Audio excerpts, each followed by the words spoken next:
Okay, if you have a Keurig coffee maker and it's leaking at the bottom, such as mine is, and it's no longer under warranty, I'm going to show you how to fix it very easily. First, you're going to need a very small O-ring. Now, this O-ring actually happens to be I purchased it at a fishing store, and it's used to rig up a wacky worm.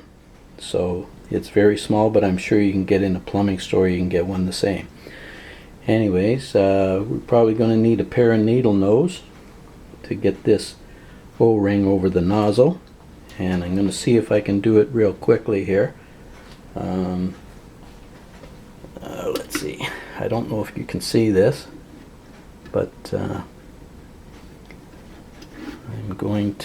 I could use an extra hand, which I don't have, but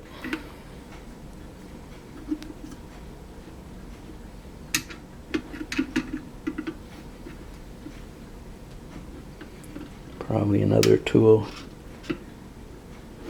There it goes.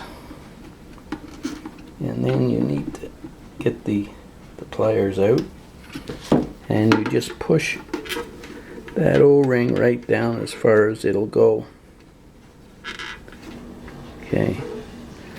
Then when you fill this reservoir up with water and put it on your coffee maker, you'll no longer get any leakage.